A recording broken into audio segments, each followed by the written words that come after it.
दोस्तों, आज हम बात करने वाले हैं मध्य प्रदेश के एक प्यारे से जिले मैहर के बारे में। जिस आपने नाम तो सुना ही होगा, जो कि पहले मैहर जिला एक सतना जिला के एक पार्ट हुआ करता था, लेकिन अब नया जिला बन चुका है। तो क्या आपको पता है मैहर जिला अलग होने के बाद मैहर जिले के क्षेत्र में कौन कौन से उद्योग, नदियां, तहसीलें शामिल हो गई हैं?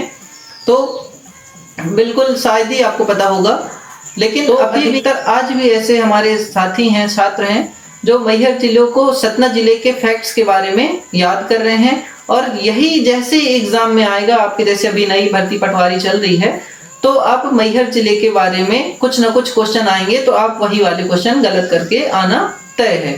तो इसका सोल्यूशन आ चुका है। तो आज हम मैहर जिले के बारे में, मैहर जिले की संस्कृति, भौगोलिक स्थिति, प्रशासनिक स्थिति, राजनीतिक स्थिति के बारे में पूरी डिटेल से 10 मिनट में कवर करने वाले हैं।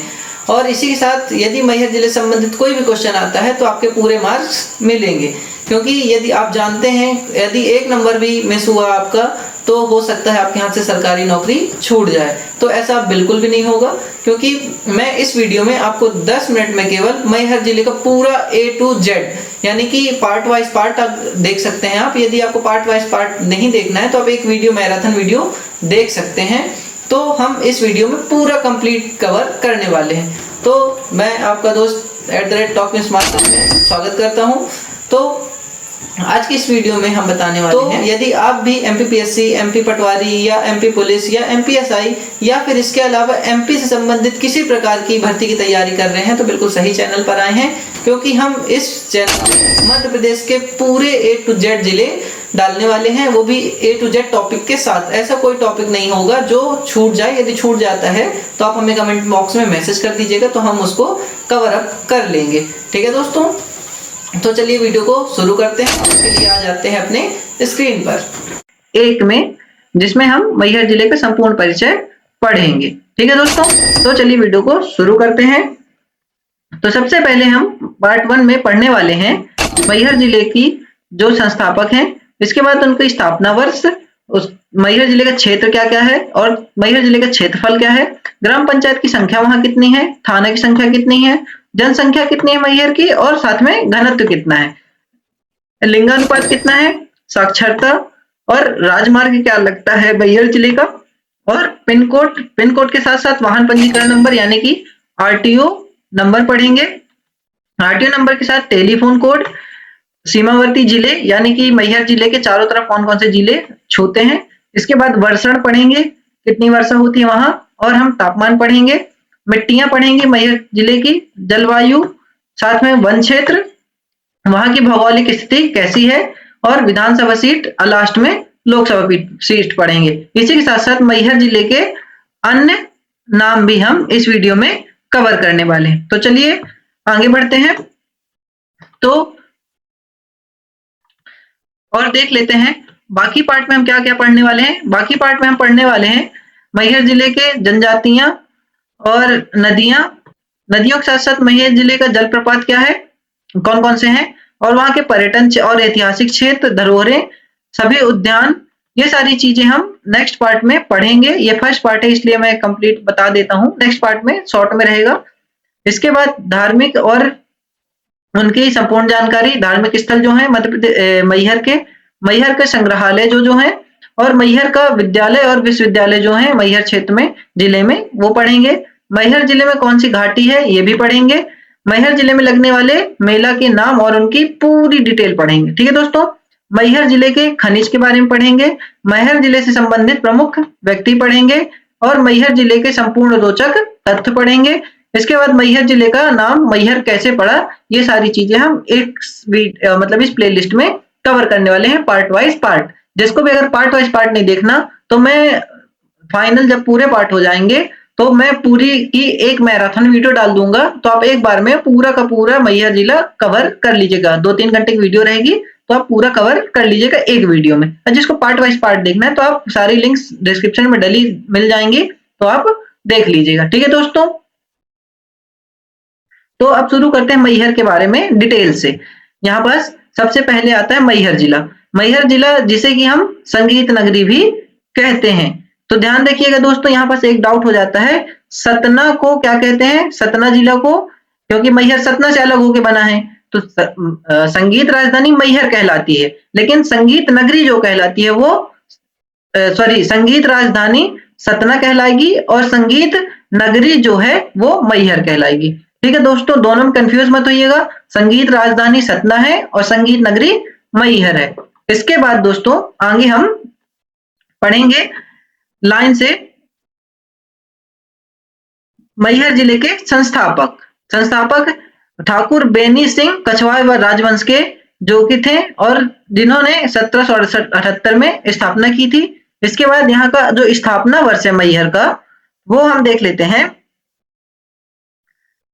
5 अक्टूबर 2023 को सतना जिले से अलग होकर के मध्य प्रदेश का 55वां जिला बना था और रीवा के संभाग का 6ठा जिला।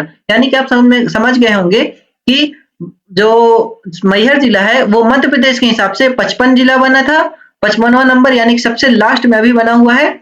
इसके बाद लास्ट में नहीं, इसके बाद मऊगंज बना है और रीवा संभाग का ये 6वां जिला है।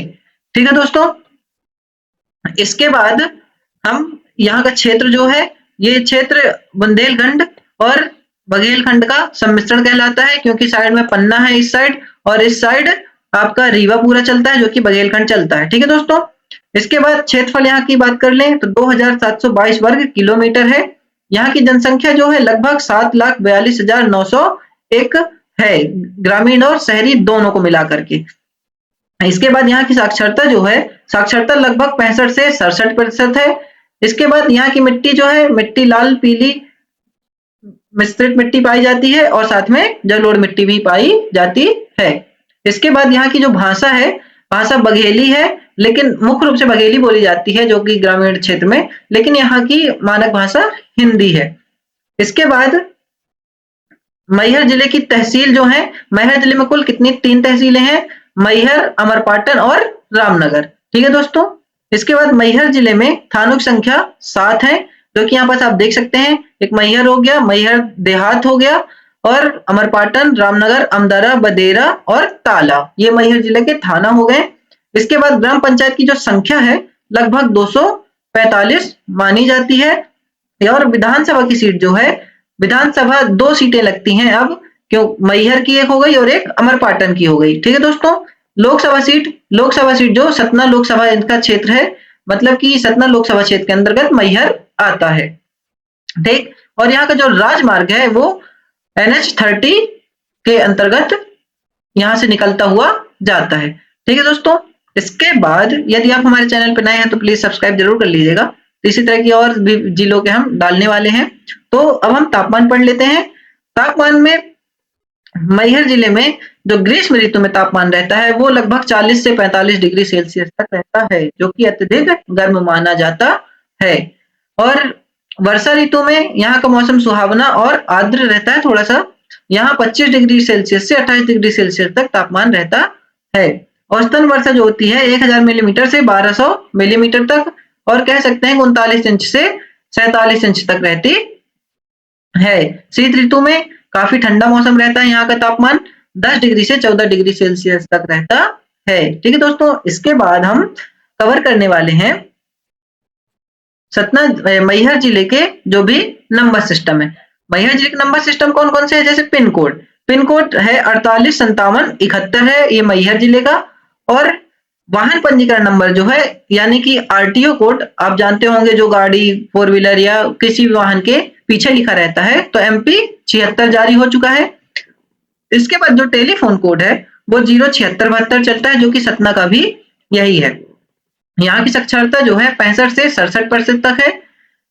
इसके बाद यहाँ पास हम पढ़ने वाले हैं सीमावर्ती जिले। ठीक है, तो मैहर के उत्तर दिशा में सतना और रीवा जिला है, दक्षिण दिशा में कटनी और उमरिया जिला है, पूर्व की बात करें तो रीवा और सीधी जिला आता है, और पश्चिम में बात करें तो पन्ना और कटनी जिला आता है। ठीक है दोस्तों, इसके बाद आगे देख लेते हैं हम मैहर जिले की भौगोलिक स्थिति। मैहर जिले की जो भौगोलिक स्थिति है, यानी कि अक्षांशर और देशांतर क्या है, तो अक्षांशीय स्थिति देखेंगे तो 23 डिग्री 58 मिनट उत्तरी अक्षांश से 24 डिग्री 35 मिनट उत्तरी अक्षांश तक है। ठीक है दोस्तों, इसके बाद देशांतरी स्थिति जो है 80 डिग्री 25 मिनट पूर्वी देशांतर से 81 डिग्री 10 मिनट पूर्वी देशांतर मानी जाती है। इसके बाद हम पढ़ने वाले हैं मैहर जिले की मिट्टी। मिट्टी क्या है? मैहर जिले की मिट्टी जो है, यहाँ की मिट्टी लाल पीली मिट्टी है, काली मिट्टी पाई जाती है और जलोढ़ मिट्टी भी पाई जाती है, जो कि कृषि के लिए बहुत उपयोगी मानी जाती है। ठीक दोस्तों, इसके बाद मैहर जिले की जलवायु देख लेते हैं। मानसूनी प्रकार की जलवायु यहाँ गर्म ग्रीष्मकालीन, सामान्य में अच्छी वर्षा, ठंडी में सर्दियां रहती हैं। यानी कि मौसम यहाँ का तापमान है जो लगभग अच्छा रहता है, ठंडी में ठंडी रहता है, गर्मी में गर्मी, बरसात में बरसात वाला मौसम रहता है। इसके बाद यहाँ का वन क्षेत्र क्या है? वन क्षेत्र लगभग 550 से 650 वर्ग किलोमीटर है, जो इस कुल क्षेत्रफल का 20 से 24% हिस्सा कवर करता है। यहाँ मुख्य रूप से उष्णकटिबंधीय शुष्क पर्णपाती वन पाए जाते हैं, जिनमें सागौन, महुआ और तेंदुपत्ता प्रमुख रूप से शामिल हैं। तो यहाँ के ये वन क्षेत्र हो गया दोस्तों। इसके बाद हम पढ़ने वाले हैं मैहर जिले की तहसीलें। तो मैहर जिले के अंतर्गत कौन कौन सी तहसीलें आती हैं, हम शॉर्ट में पढ़े थे, यहाँ पर देख लेते हैं। मैहर जिले में 3 तहसीलें आती हैं, एक पहला मैहर, दूसरा अमरपाटन और तीसरा रामनगर। यहाँ पर ध्यान रखने वाली बात है, मैहर जिला 5 अक्टूबर 2023 को सतना जिले से अलग होकर मध्य प्रदेश का 55वां जिला बना था। ठीक है दोस्तों, इसके बाद यहाँ पर आप चार्ट के इमेज के माध्यम से देख सकते हैं आपकी साइट क्या है। तो आप मैहर है, मैहर के बगल में अमरपाटन है और मैहर से सटा हुआ ही रामनगर है। आपके ये पूर्व में मेरे कटनी है, दक्षिण में, ये मैं आगे बता देता हूं। तो अब हम पढ़ने वाले हैं मैहर जिले के सीमावर्ती जिले। ठीक है दोस्तों, तो मैहर जिले के सीमावर्ती जिले जो हैं वो 4 जिलों से साझा करती है। ये मैहर हो गया आपका। ठीक है दोस्तों, फर्स्ट में आता है सतना और रीवा। यहाँ पास सतना छूट गया दोस्तों, ये मैहर लिखा हुआ है, क्योंकि मैहर नहीं है ये, यहाँ पास गलत, सही कर लीजिएगा। सतना जिला है। कौन सा जिला है? सतना जिला। इसके बाद दक्षिण में कटनी और उमरिया जिला, यहाँ पास आप देख सकते हैं। और पूर्व में रीवा और सीधी जिला, यहाँ पूर्व में आपको मिलेगा ये दोनों जिले। और पश्चिम में पन्ना और थोड़ा बहुत कटनी जिला मिलता है। ठीक है दोस्तों, ये ध्यान रखिएगा, ये मैहर जिला के सीमावर्ती जिले हैं पूरे। ठीक है दोस्तों, तो यहाँ पास अब हम आगे पढ़ने वाले हैं मैहर जिले को अन्य किन नाम से जाना जाता है। तो मैहर जिले को अन्य नामों से संगीत नगरी के नाम से भी और धार्मिक नगरी के नाम से भी जाना जाता है। इसी के साथ मैहर में मां शारदा की नगरी के नाम से भी जाना जाता है, क्योंकि मैहर में पूरे वर्ल्ड में विख्यात मां शारदा देवी का मंदिर है, जहां 1063 सीढ़ियां चढ़ना पड़ता है। और ये चूंकि बहुत पहाड़ में है, इसलिए बहुत फेमस एरिया है। अब हम पढ़ने वाले हैं मैहर जिला के अंतर्गत मैहर जिले के आने वाली संपूर्ण जनजातियां और उनकी जानकारी। ठीक है, ये हम पार्ट 3 में पढ़ने वाले हैं। पार्ट 1 और 2 में हम बहुत सारी चीजें पढ़ चुके हैं, आप आगे जाकर के वीडियो देख लीजिएगा, जिसकी लिंक डिस्क्रिप्शन में डली हुई है। तो चलिए वीडियो को शुरू करते हैं।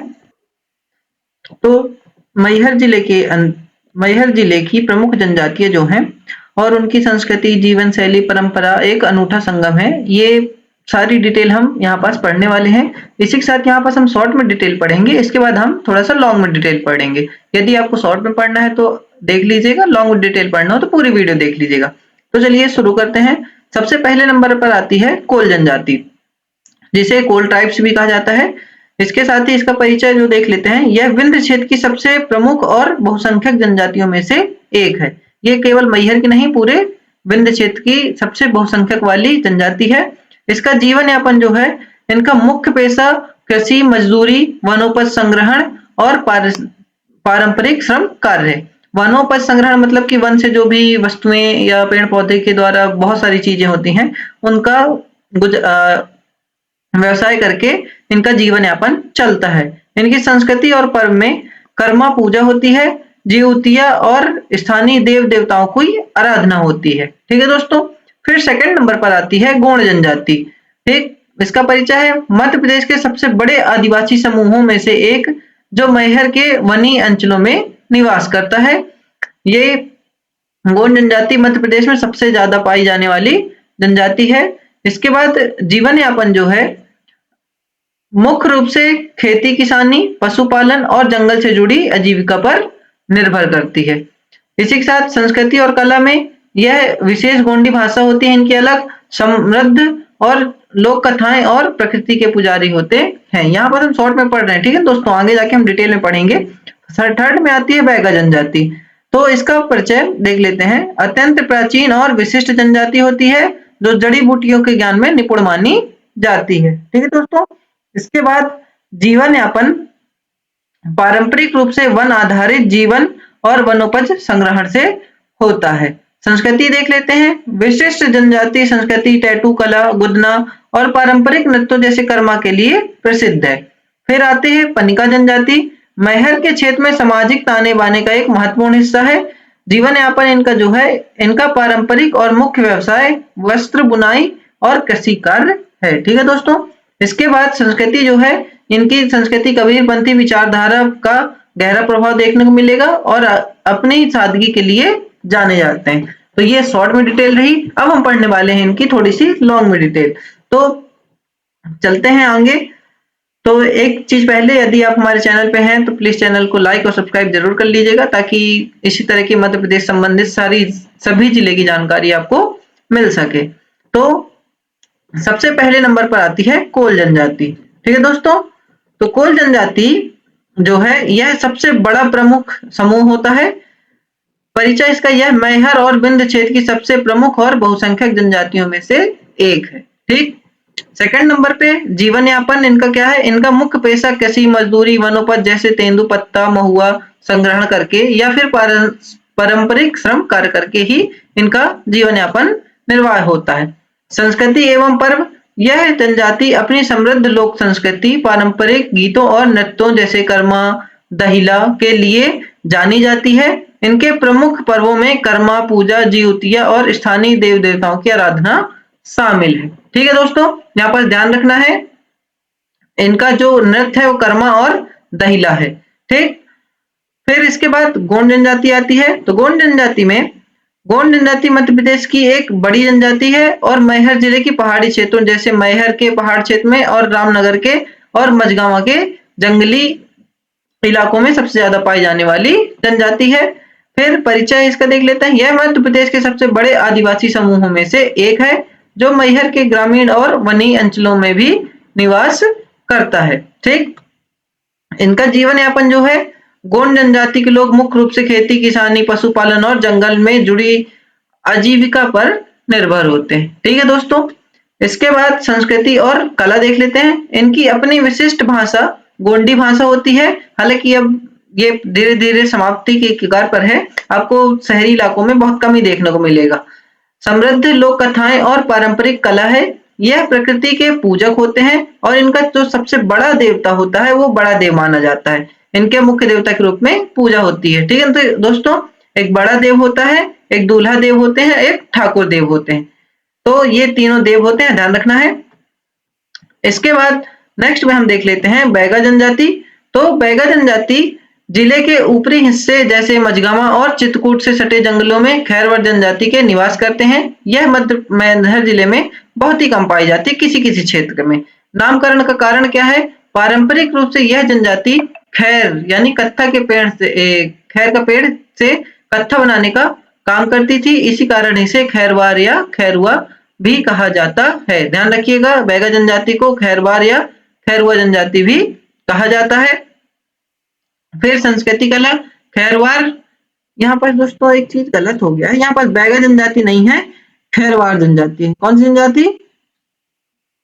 खैरवार। अभी पढ़ने पर समझ आया कि हेडिंग थोड़ा सा गलत हो गई है, ठीक है दोस्तों।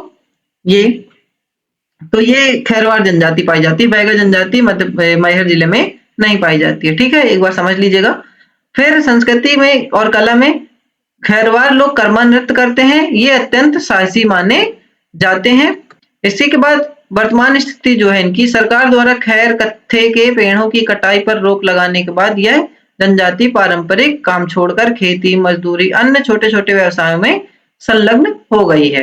तो ठीक है, धीरे धीरे ये कह सकते हैं कि खैरवाड़ जनजाति लगभग बहुत ही कम देखने को मिलती है। इनका जो नृत्य है वो कर्मा नृत्य है, ध्यान रखना है, और यह अत्यंत साहसी माने जाते हैं। फिर पनिका जनजाति। पनिका जनजाति, यह जनजाति भी मैहर क्षेत्र के सामाजिक ताने बाने का एक महत्वपूर्ण हिस्सा है। थोड़ा बहुत देखने को मिलेगी, वो भी बहुत ही ग्रामीण इलाके में। तो इनका जीवन यापन जो है पारंपरिक और मुख्य व्यवसाय वस्त्र बुनाई और कृषि कार्य रहा है। संस्कृति, ये कबीरपंथी विचारधारा का इन पर गहरा प्रभाव होता है और यह अपनी सादगी और सांस्कृतिक परंपराओं के लिए जाने जाते हैं। ठीक है दोस्तों, तो ये रही मैहर जिले की जनजातियां, जो कि थोड़ी बहुत ही हैं, ज्यादा नहीं है। तो मैहर जिले की जनजातियां कंप्लीट होती हैं। हमें चीज ध्यान रखनी है, इनका नृत्य कौन सा है और ये कौन से देवता की पूजा करते हैं और इनका कौन सा कार्य है, ये हमारा इंपॉर्टेंट है।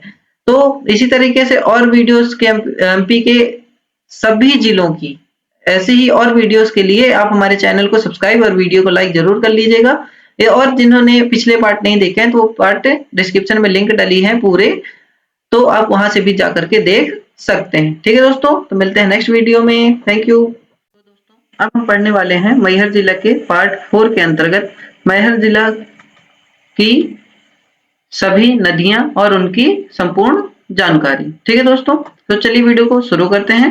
तो सबसे पहले आते हैं मैहर जिले की प्रमुख नदियों में। सबसे प्रमुख नदी है तमसा नदी, यानी कि टोंस नदी जिसे कहा जाता है। इसका उद्गम एवं प्रवाह क्षेत्र जो है यह मैहर जिले की सबसे प्रमुख नदी है। इसका उद्गम मैहर क्षेत्र के समीप पहाड़ी से होता है। यह जिला रीवा में प्रवेश करती है।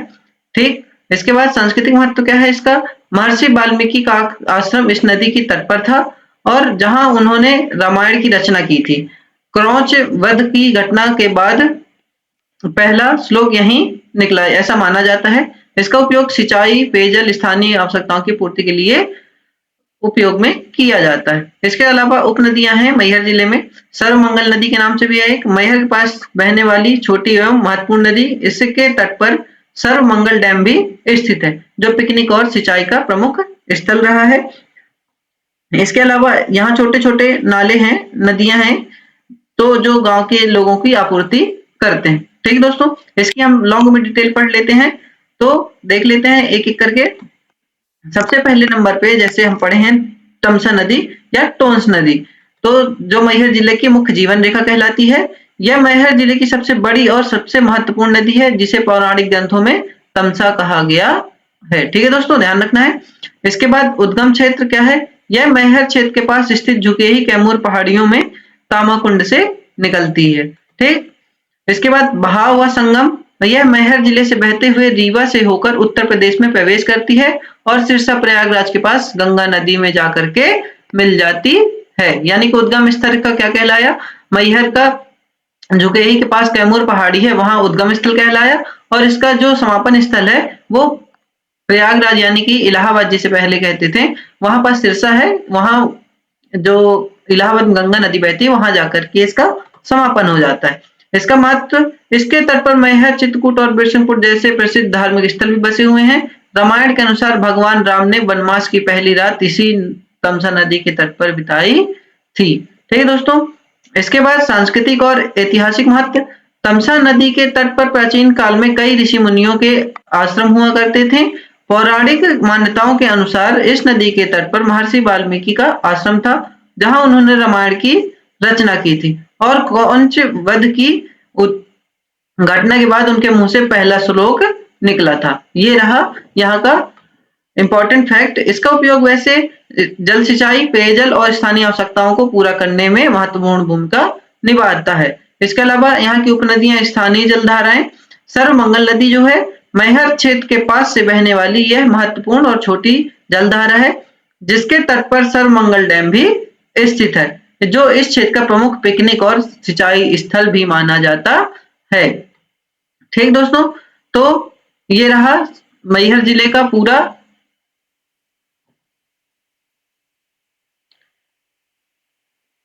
ठीक है दोस्तों, तो ये रहा मैहर जिले का पूरा सतना जो नदी थी उनका कंप्लीट परिचय। मैहर जिले में कोई खास नदी नहीं है, एक ही खास नदी है तमसा, जो कि रीवा झुकेही के पास कैमूर पहाड़ी है वहां से निकलती है। और मैहर से होते हुए रीवा में भी जाती है, सतना में भी जाती है, सतना से होते हुए इलाहाबाद के सिरसा में, प्रयागराज के सिरसा में गंगा नदी में समापन हो जाता है। ठीक दोस्तों, तो अब हम मिलते हैं नेक्स्ट वीडियो में नेक्स्ट पार्ट के साथ। जो कोई भी नेक्स्ट पार्ट देखना चाहता है तो चैनल को सब्सक्राइब और वीडियो को लाइक जरूर कर लीजिएगा। ठीक है दोस्तों, मिलते हैं नेक्स्ट वीडियो में। Thank you. अब हम मैहर जिले के पार्ट 5 के अंतर्गत पढ़ने वाले हैं मैहर जिले के जलप्रपात और उनकी संपूर्ण जानकारी। तो चलिए वीडियो को शुरू करते हैं। तो मैहर जिले के पास पन्नी खोह जलप्रपात है। ये मैं छोटे छोटे डिटेल पढ़ता हूँ, इसके बाद हम लॉन्ग में डिटेल पढ़ लेंगे। और यहाँ पास रामपुर जलप्रपात है, दरवाई जलप्रपात है और छोटे छोटे भी अन्य जलप्रपात है। तो देख लेते हैं लॉन्ग से हम। सबसे पहला नंबर का जो जलप्रपात है वो पन्नी खोह जलप्रपात है।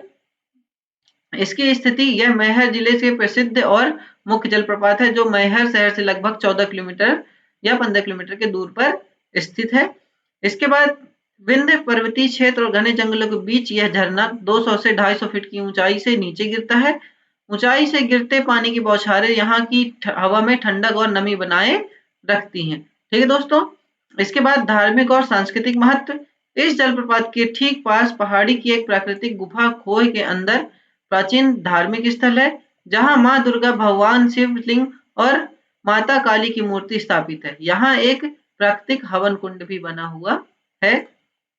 इसका महत्व, यह प्रकृति प्रेमियों, ट्रेकिंग के शौकीन और पिकनिक मनाने वाले के लिए एक आदर्श और शांत स्थान माना जाता है। दूसरे नंबर पर आता है यहाँ का रामपुर जलप्रपात। तो इसकी स्थिति, यह मैहर क्षेत्र से अंतर्गत आने वाले एक बेहद खूबसूरत प्राकृतिक जलप्रपात है जो शहर से लगभग 11 किलोमीटर दूरी पर स्थित है। इसकी विशेषता, हरी भरी वादियों और रास्तों से घिरा यह झरना बेहद ट्रैकिंग हिल्स के लिए जाना जाता है। मैहर के ऐतिहासिक किलों और माता कालिका मंदिर के दर्शन के साथ पर्यटक इस शांत प्राकृतिक स्थल का आनंद लेते हैं।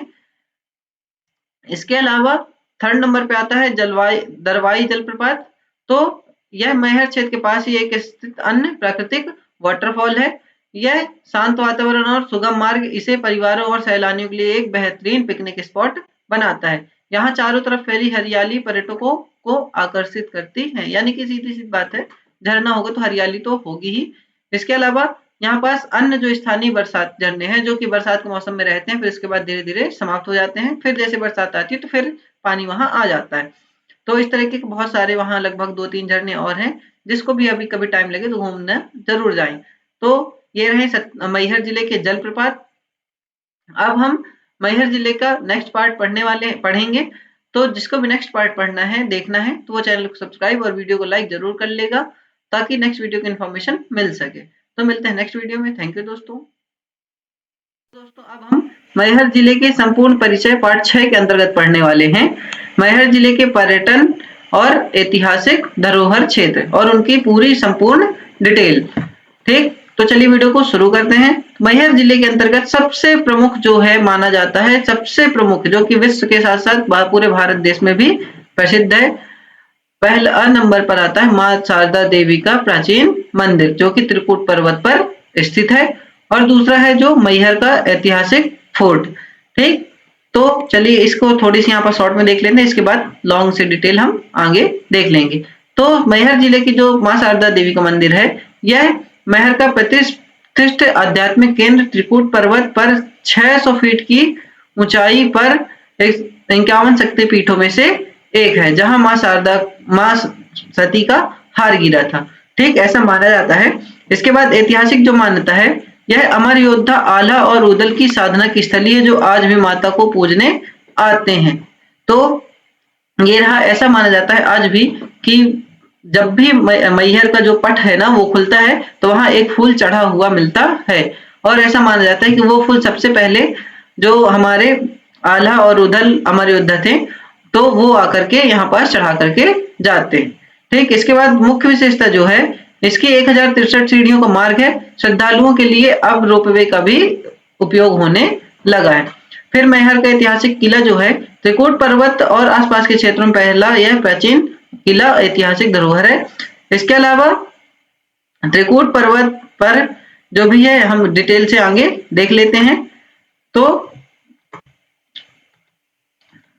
सबसे पहले नंबर पर आता है जैसे मां शारदा देवी का मंदिर, जो कि त्रिकूट पर्वत पर स्थित है। इसका परिचय मैहर जिले का सबसे प्रतिष्ठित और आध्यात्मिक केंद्र है, जो त्रिकूट पर्वत पर लगभग 600 फीट की ऊंचाई पर स्थित है। इसे 51 शक्ति पीठों में से एक माना जाता है, जहां मां सती का हार गिरा था। ठीक दोस्तों, इसके बाद ऐतिहासिक मान्यता यह है यहाँ की कि यह स्थान अमर योद्धाओं आला और उदल की आपने कहानी सुनी होगी अगर मध्य प्रदेश से हैं तो, उदल की साधना स्थली के रूप में भी प्रसिद्ध है, जिसके बारे में मान्यता है कि वे आज भी सबसे पहले माता को पूजने आते हैं। जैसे कि मैंने पिछले बता दिया है, आप ध्यान दिए होंगे कि सबसे पहले जो पट खुलता है तो वहां पास फूल चढ़ा हुआ मिलता है। इसके बाद मंदिर तक पहुंचने के लिए लगभग 1063 सीढ़ियों का मार्ग बना हुआ है, और इसके बाद श्रद्धालुओं की सुविधा के लिए यहाँ आधुनिक रोपवे की सुविधा भी उपलब्ध है। यहाँ वर्ष भर देश भर के लाखों श्रद्धालु दर्शन के लिए वहां पहुंचते हैं, और नवरात्रि और के सीजन में बहुत ज्यादा भीड़ लगती है, बहुत ज्यादा दूर दूर से लोग पैदल ही आते हैं। ठीक, इसके बाद आता है मैहर जिले का फोर्ट, यानी कि मैहर जिले का जो ऐतिहासिक किला है। यह त्रिकूट पर्वत और उसके आसपास के क्षेत्रों में फैला यह प्राचीन किला मैहर की ऐतिहासिक धरोहरों का एक महत्वपूर्ण हिस्सा माना जाता है। इसकी मुख्य विशेषता यह है कि यह किला सामरिक और ऐतिहासिक दृष्टि से बेहद महत्वपूर्ण रहा है। यहाँ के चारों तरफ फैली विंध्य पर्वतमालाओं और हरियालों का मनोरम दृश्य दिखाई देता है। यह स्थान इतिहास प्रेमियों और फोटोग्राफी के शौकीन के बीच काफी लोकप्रिय है। इसके बाद आता है गोलामठ टेम्पल। यहाँ मैहर शहर के पास स्थित एक प्राचीन और ऐतिहासिक शिव मंदिर है, जो अपनी विशिष्ट वास्तुकला के लिए जाना जाता है। इसके अलावा यहाँ की जो मुख्य विशेषता है, इस मंदिर का निर्माण लगभग 10वीं से 12वीं शताब्दी के दौरान कलचुरी काल में हुआ माना जाता है। ध्यान रखिए दोस्तों, इंपॉर्टेंट फैक्ट है। फिर इसकी गुंबदाकार और अनूठी बनावट इसे क्षेत्र के अन्य मंदिरों से बिल्कुल अलग बनाती है। इसके बाद पुरातत्व और ऐतिहासिक में रुचि रखने वाले पर्यटकों के लिए यह एक प्रमुख आकर्षण केंद्र माना जाता है। ठीक है दोस्तों, तो ये मैहर जिले के जो भी पर्यटन और ऐतिहासिक धरोहरें थी इतनी ही थी। इसके अलावा भी हैं, जैसे कि आपका संगीत नगरी जो कहा जाता है, तो वो भी एक ऐतिहासिक धरोहर के रूप में जोड़ सकते हैं, जो जहां संगीत सिखाई जाती है। अलाउद्दीन खां का पूरा कर्मभूमि रही है। तो इसी प्रकार की और जानकारी के लिए हमारे चैनल को सब्सक्राइब और वीडियो को लाइक करना ना भूलें। मिलते हैं नेक्स्ट वीडियो में। थैंक यू दोस्तों, और जिसे नेक्स्ट पार्ट पढ़ना है तो जरूर चैनल को सब्सक्राइब जरूर कर लेंगे। थैंक यू दोस्तों। तो दोस्तों अब हम मैहर जिले के पार्ट 7 में पढ़ने वाले हैं मैहर जिले के सभी उद्यान और उनकी संपूर्ण जानकारी। ठीक, तो चलिए वीडियो को शुरू करते हैं। यहाँ पास मैहर जिले में मां शारदा का मंदिर है, वहां त्रिकूट पर्वत है, जो उसी के नीचे एक बहुत सुंदर पार्क है। इसके अलावा मैहर पार्क में एक सहेलारा पार्क है, वहां भी बैठने के लिए बढ़िया है। इसके अलावा मां शारदा बाल उद्यान पार्क भी है, और आधा उदल का तटीय क्षेत्र वहां पास भी हरा भरा है, वहां भी पार्क है। मैहर डैम पर स्थित एक हरित परिसर भी है। ठीक, इसके अलावा भी थोड़ा सा बाहर निकलेंगे मैहर से तो 2-3 और उद्यान है छोटे छोटे, जहां की आप घूम सकते हैं बकायदे। तो सबकी लॉन्ग में डिटेल पढ़ लेते हैं। तो सबसे पहले यहाँ पास देख लेते हैं कुछ थोड़ी सी जानकारी। मध्य प्रदेश के मैहर जिले में महानगरों की तरह बड़े बड़े सरकारी बॉटेनिकल या जूलॉजिकल पार्क उद्यान बड़े पैमाने पर विकसित नहीं है। ठीक है दोस्तों, यहाँ कोई बड़ा पार्क नहीं है, क्योंकि अभी तो जिला बना है, इसीलिए थोड़ा सा जिस क्षेत्र में कुछ विश्व प्रसिद्ध या राष्ट्रीय स्तर पर या स्टेट लेवल पर कोई फेमस जगह नहीं होती है 2-4, तो जिला बनने में थोड़ा सा उनको टाइम लगता है। तो यहाँ ऐसा कोई खास बड़ा पार्क नहीं है, क्योंकि यह क्षेत्र मुख्य रूप से धार्मिक और ऐतिहासिक और प्राकृतिक रूप से पहाड़ी से और वनों से घिरा हुआ है। फिर भी स्थानीय स्तर पर यहाँ कुछ प्रमुख पार्क और हरित उद्यान मौजूद हैं, जिनकी संपूर्ण जानकारी नीचे मैं बताने वाला हूँ। तो सबसे पहले नंबर पर आता है मैहर पार्क, जो कि सहेलारा क्षेत्र के अंतर्गत है। सहेलारा भी कहते हैं इसे। यह मैहर के शहरी अर्ध शहरी क्षेत्र सहेलारा में स्थित एक स्थानीय पार्क स्थापित है। इसके बाद इसकी विशेषता यह है कि यहाँ स्थानीय नागरिकों, परिवारों और बच्चों के टहलने, बैठने और सुकून से पल बिताने के लिए खुला हरित वातावरण मिलता है। यह क्षेत्र मैहर के प्रमुख स्थानीय पार्कों में गिना जाता है। ठीक, इसके बाद नेक्स्ट है मां शारदा बाल उद्यान पार्क। तो यह मैहर क्षेत्र में बच्चों के मनोरंजन और खेलकूद के लिए बनाया गया एक स्थानीय बाल उद्यान चिल्ड्रन पार्क है, जिसे कहते हैं। इसके बाद यहाँ बच्चों के झूलने के लिए झूला मनोरंजन के साधन उपलब्ध है, जहाँ स्थानीय लोग अपने बच्चों के साथ घूमने आते हैं। इसके बाद यहाँ पास आला उदल उद्यान एवं तटीय हरित क्षेत्र है, जो आपने सुना है कि आला उदल का के बारे में, तो वहां पास भी एक पार्क है। ऐतिहासिक आला उदल मंदिर और प्राचीन तालाब के चारों ओर के क्षेत्र को एक प्राकृतिक उद्यान के रूप में देखा जाता है। ठीक, इसके बाद विशेषता यह है, यहाँ चारों तरफ हरियाली, शांत वातावरण और तालाब में खिलने वाले कमल के फूल इस स्थान को एक नेचुरल गार्डन और पिकनिक स्पॉट के रूप में देते हैं।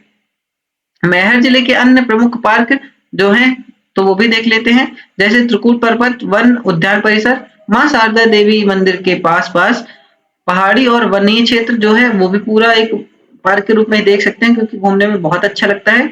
सरकार और स्थानीय प्रशासन द्वारा यहाँ हरियाली और पर्यावरण संरक्षण के तहत पेड़ पौधे और प्राकृतिक पार्क जैसा परिवेश विकसित किया गया है। ठीक दोस्तों, इसके बाद मैहर डैम हरित परिसर। मैहर जलाशय के आसपास कुछ खुला मैदानी और हवादार क्षेत्र है, जो सप्ताहांत के लोगों के लिए नेचुरल पार्क की तरह काम करता है। तो ये मैहर जिले के जो भी उद्यान थे और पार्क थे वो यहाँ पास कवर हो गए हैं। यदि आप हमारे चैनल पर नए हैं तो प्लीज चैनल को सब्सक्राइब और वीडियो को लाइक जरूर कर लीजिएगा। इसी तरह की और वीडियोस की जानकारी के लिए आप हमारे नेक्स्ट पार्ट को देखना चाहते हैं तो चैनल को सब्सक्राइब करके लीजिएगा। मिलते हैं नेक्स्ट वीडियो में। थैंक यू दोस्तों। तो दोस्तों अब हम पढ़ने वाले हैं मैहर जिले के संपूर्ण परिचय पार्ट 8 के अंतर्गत मैहर जिले के सभी धार्मिक स्थल और उनकी संपूर्ण जानकारी। तो चलिए वीडियो को शुरू करते हैं। तो सबसे पहले मैहर जिले का मां शारदा देवी का मंदिर है, इसके बाद आला उदल का अखाड़ा है, फिर गोलमठ मंदिर है, नीलकंठ मंदिर और आश्रम है, इच्छापूर्ति मंदिर भी है, बड़ी खीरमाई का मंदिर है और ओइला का भी एक मंदिर है। ठीक, तो सभी का हम लॉन्ग में डिटेल पढ़ेंगे। यहाँ पास शॉर्ट में एक बार देख लेते हैं, जिसको शॉर्ट में पढ़ना है शॉर्ट में, मैं तो बोलूंगा कि लॉन्ग में डिटेल पढ़िए, क्योंकि आपको एक ही बार पढ़ना है, एक ही बार में पूरा कवर करना है। तो सबसे पहले नंबर पर मां शारदा देवी मंदिर को हम देख लेते हैं। विश्व प्रसिद्ध शक्तिपीठ 600 है और यह 600 फीट की ऊंचाई पर त्रिकूट पर्वत पर स्थित है। इसका जो मुख्य आकर्षण केंद्र है वो 1063 सीढ़ियों को चढ़ के जाना पड़ता है और साथ में रोपवे भी अब लग चुका है। पौराणिक मान्यता यह है कि अमर योद्धा आला और उदल ने इसकी खोज की थी। 12 वर्ष तपस्या कर अमरत्व पाया था, यानी कि 12 वर्ष तपस्या करने के बाद आला को अमर होने का वरदान मिला था। और ऐसा माना जाता है कि आज सबसे पहले पूजा करने आला स्वयं मां शारदा देवी के मंदिर में आता है। जब भी सुबह पट खुलता है, ऐसा माना जाता है कि जब भी पट खुलता है सुबह तो वहां एक फूल चढ़ाया हुआ मिलता है। ठीक, इसके बाद आला उदल का अखाड़ा एवं मंदिर, यह पहाड़ी से थोड़ा नीचे यहाँ पास देख सकते हैं, जैसे थोड़ा नीचे यहाँ पास आला उदल का अखाड़ा था, जहाँ पास एक तालाब भी है। और थर्ड में गोलमठ मंदिर, यह मंदिर प्राचीन और ऐतिहासिक दृष्टि से इंपॉर्टेंट है। यह शिव मंदिर का है और कलचुरी काल में इसको बनाया गया था। इसकी अनूठी वास्तुकला है और गुंबदनुमा आकार जैसे है। फिर नीलकंठ मंदिर शहर से लगभग 15-16 किलोमीटर दूर पहाड़ों पे स्थित है। भगवान राधा और कृष्ण और शिव के यहाँ मूर्ति देखने को मिलेगी। बरसात में प्राकृतिक झरना भी यहाँ पास बन जाता है। ठीक है, इसके बाद नीलकंठ महाराज ने भी यहाँ तपस्या की थी, उसी के नाम पर यह मंदिर बना है और आश्रम भी बगल में स्थित है।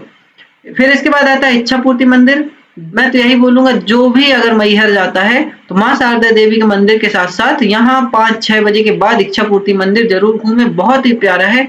आप केजीएस सीमेंट फैक्ट्री आपने सुना होगा, केजीएस सीमेंट फैक्ट्री के पास ही है। यह माँ दुर्गा को समर्पित है, बहुत प्यारा लगता है। लाइट के रात में ही जाएंगे यहाँ तो ही बहुत प्यारा लगेगा, दिन में तो उतना ज्यादा नहीं खिलता है। फिर माँ खेरमाई का मंदिर है और ओइला का मंदिर है। ठीक है ना, इसके बाद हम लॉन्ग में डिटेल पढ़ लेते हैं, चलिए एक एक करके। तो सबसे पहले नंबर पर आती हैं जो वैश्विक और राष्ट्रीय स्तर में प्रमुख धार्मिक स्थल है, मां शारदा देवी का मंदिर।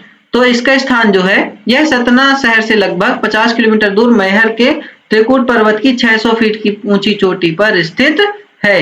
यहाँ पहुंचने के लिए 1063 सीढ़ियां चढ़नी पड़ती हैं या रोपवे का उपयोग भी किया जा सकता है। जो आपको सहूलियत लगे आप वो अपना सकते हैं।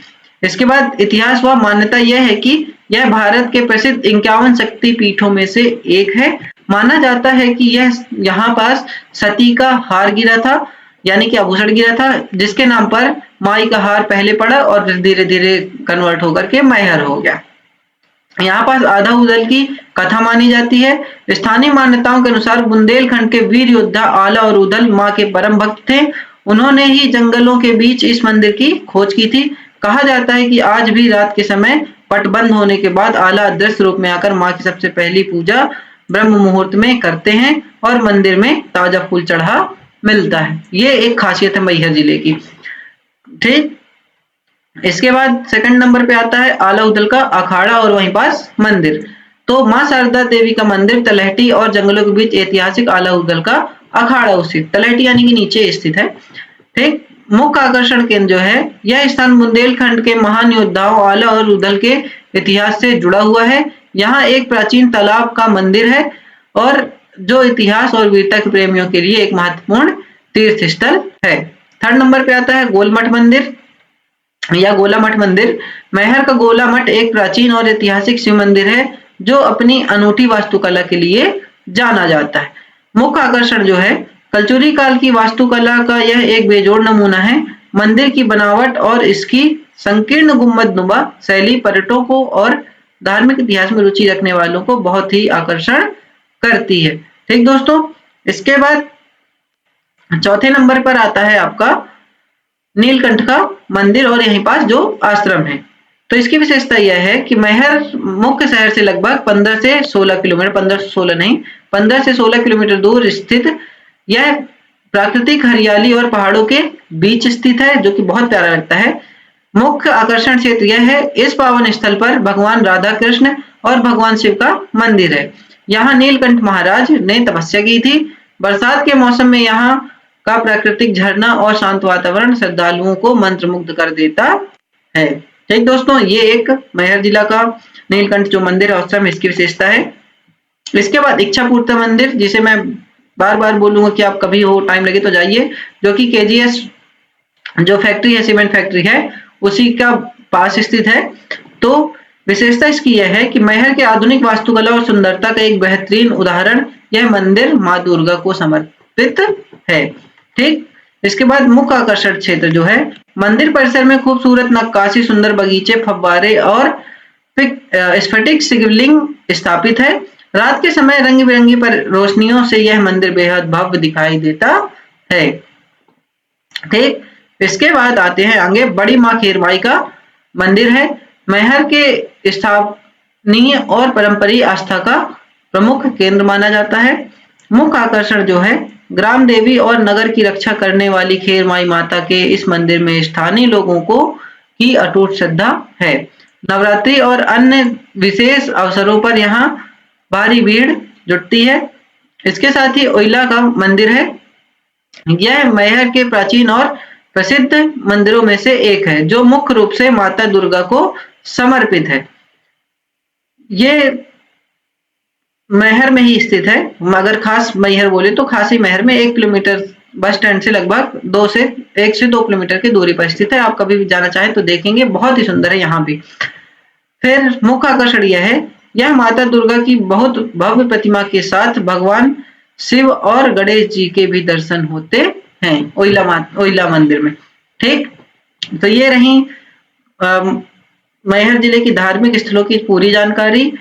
तो इसके बाद जिन्होंने पुराने पार्ट नहीं देखे हैं और जानकारी के लिए पुराने पार्ट जरूर देख लीजिएगा, जिसकी लिंक डिस्क्रिप्शन में डली हुई है। तो यदि आप हमारे चैनल पर नए हैं तो प्लीज चैनल को सब्सक्राइब जरूर कर लीजिएगा, ताकि इसी तरह की और जानकारी आपको मिलती रहे। तो मिलते हैं नेक्स्ट पार्ट में। थैंक यू दोस्तों। तो दोस्तों अब हम पढ़ने वाले हैं मैहर जिले के पार्ट 9 में मैहर जिले के सभी प्रमुख संग्रहालय और उनकी संपूर्ण जानकारी। तो चलिए वीडियो को शुरू करते हैं। तो सबसे पहले नंबर पर आ जाते हैं। मैहर जिले में 2 संग्रहालय हैं, एक उस्ताद अलाउद्दीन खान संगीत एवं कला अकादमी संग्रहालय, और दूसरा आर्टिचौल। थोड़ा सा डिटेल यहाँ पास देख लेते हैं, इसके बाद लॉन्ग में डिटेल आगे पढ़ लेंगे। तो मैहर घराने के संस्थापक और महान संगीतकार बाबा अलाउद्दीन खान की स्मृति में स्थापित सांस्कृतिक और संगीत संग्रहालय। इसका यहाँ पास जो है मुख्य आकर्षण केंद्र, यहाँ पास बाबा अलाउद्दीन खान साहब के जीवन से जुड़ी दुर्लभ वस्तुएं हैं। उनके द्वारा उपयोग किए जाने वाले वाद्य यंत्र, विशेषकर सारोद, और ऐतिहासिक तस्वीरें हैं। भारतीय शास्त्रीय संगीत की परंपरा से जुड़े दस्तावेज और शोध सामग्री यहाँ मिलेगी। इसके बाद सेकंड नंबर पर है आर्टिचौल। तो इसका मुख्य आकर्षण जो है, यहाँ पास फोटो से ही आप देख सकते हैं, यहाँ पास वेस्ट मटेरियल से बहुत अच्छी कलाकृतियां बनाई गई हैं। आप YouTube में जाकर के भी देख सकते हैं। यहाँ पास मैं शॉर्ट में डिटेल बता रहा हूँ। कबाड़ और बेकार पड़ी वस्तुओं, स्क्रैप मटेरियल से बनाई गई अद्भुत कलाकृति और मूर्तियां, ठीक है ना। इसके अलावा देश विदेश के कलाकारों द्वारा बनाए हुए शिल्पकला के नमूने। तो यहाँ पास आर्टिचौल में आपको देखने को मिलेगा, मतलब वेस्ट मटेरियल से बहुत अच्छी डिजाइन है। यहाँ पास आपको कुछ पक्षी बने मिलेंगे, बतख बने मिलेंगे। इसके अलावा बहुत सारे सुंदर सुंदर घर हैं, बहुत सारी चीजें, ठीक है। कभी टाइम लगे तो आप देखिएगा। यहाँ पर से भी आप देख सकते हैं। आपको अगर वो वाला से पढ़ना हो तो यहाँ से पढ़ ले, यहाँ से पढ़ना हो तो यहाँ से पढ़ ले। मैं यहाँ पास लॉन्ग में डिटेल में आगे पढ़ने जा रहा हूँ। तो सबसे पहले नंबर पर आता है दोस्तों, देख लेते हैं, उस्ताद अलाउद्दीन खान संगीत एवं कला अकादमी संग्रहालय। तो मैहर घराने के संस्थापक और महान संगीतकार बाबा अलाउद्दीन खान की स्मृति में मैहर शहर में यह सांस्कृतिक एवं संगीत संग्रहालय स्थापित किया गया है। इसके बाद यहाँ का मुख्य आकर्षण जो है, इस संग्रहालय और कला केंद्र में बाबा अलाउद्दीन खान साहब से जुड़े जीवन से जुड़ी दुर्लभ वस्तुएं हैं। उनके द्वारा उपयोग किए गए जाने वाले वाद्य यंत्र, विशेषकर सारोद, जिसे बाबा अलाउद्दीन खान प्रयोग करते थे, और उनकी ऐतिहासिक तस्वीरें सहेज कर रखी गई हैं, ठीक है दोस्तों।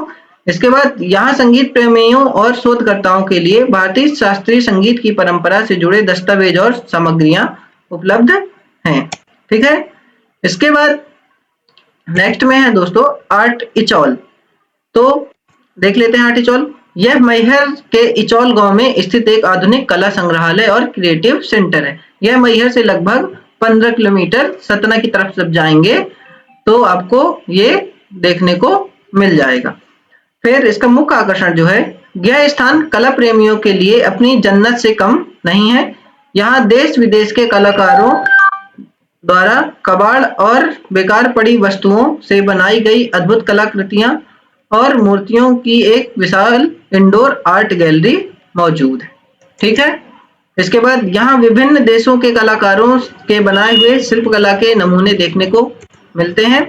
विशेष नोट यह है कि मैहर क्षेत्र विशेष प्राचीन बहुत स्तूप और आसपास के इलाके से जुड़े कई पुरातात्विक अवशेष ब्रिटिश काल में यहाँ से निकलकर देश के बड़े संग्रहालयों जैसे भारतीय संग्रहालय कोलकाता में जो स्थित है, राष्ट्रीय संग्रहालय जो नई दिल्ली में स्थित है, उसमें सुरक्षित रखवा दिए गए थे।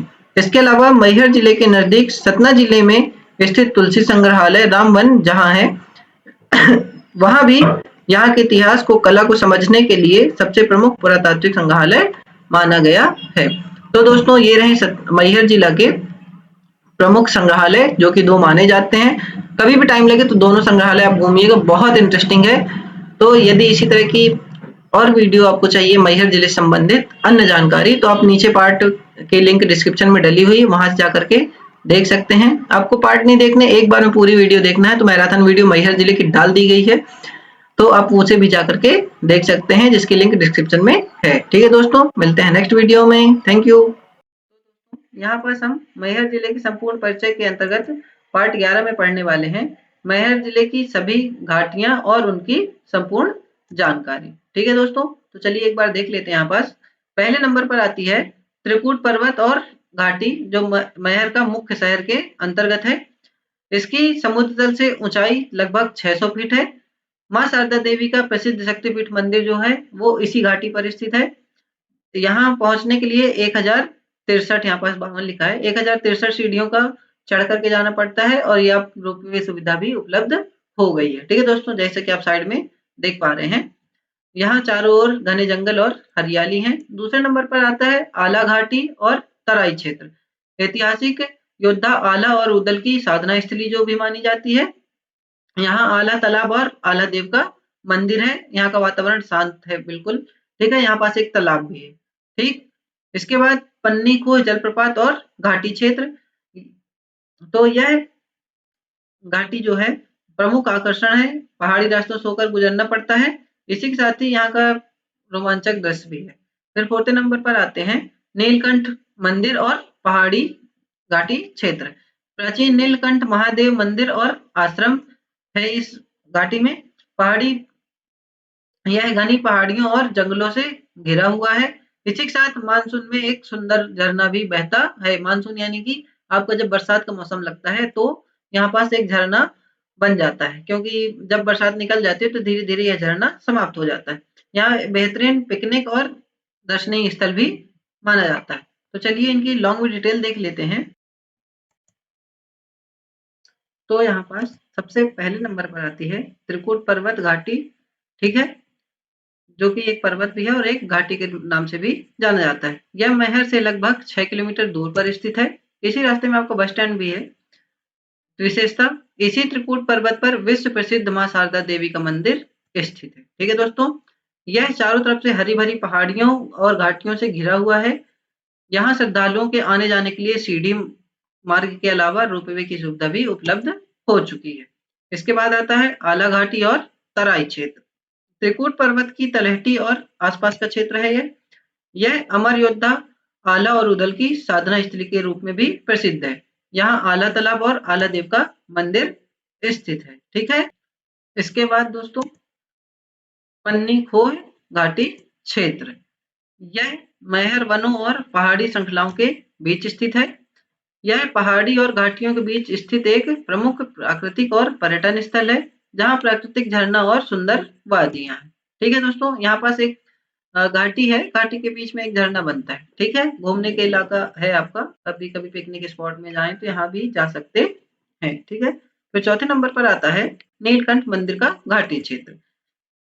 मैहर से लगभग 15 से 16 किलोमीटर दूरी पर स्थित है। यह पहाड़ों और जंगलों के बीच घिरे इस क्षेत्र में प्राचीन नीलकंठ महादेव का मंदिर स्थित है।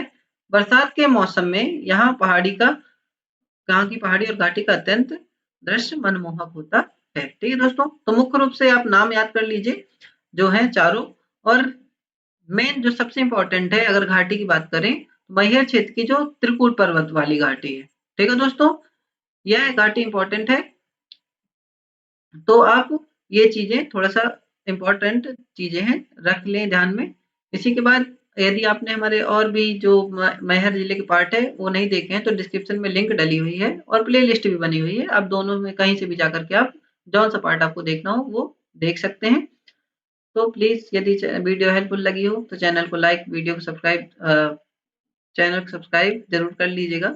मिलते हैं नेक्स्ट वीडियो में। थैंक यू दोस्तों। तो दोस्तों अब हम मैहर जिले के पार्ट 10 में पढ़ने वाले हैं। मैहर जिले के सभी विश्वविद्यालय एवं विद्यालय के नाम और उनकी जानकारी। ठीक है ना, थोड़ा सा लॉन्ग में भी पढ़ेंगे, शॉर्ट में भी पढ़ेंगे। तो सबसे पहले शॉर्ट में पढ़ लेते हैं। यहाँ पास मैहर जिला का प्रमुख महाविद्यालय एवं संस्थान जो है स्वामी विवेकानंद स्नातकोत्तर महाविद्यालय है। ठीक है, यहाँ मैहर कला विज्ञान वाणिज्य के कोर्स कराए जाते हैं। स्वामी नीलकंठ विधि महाविद्यालय जो कानून संस्थान है, यहाँ आपको LLB से रिलेटेड, लॉ से रिलेटेड कोर्स मिल जाएंगे।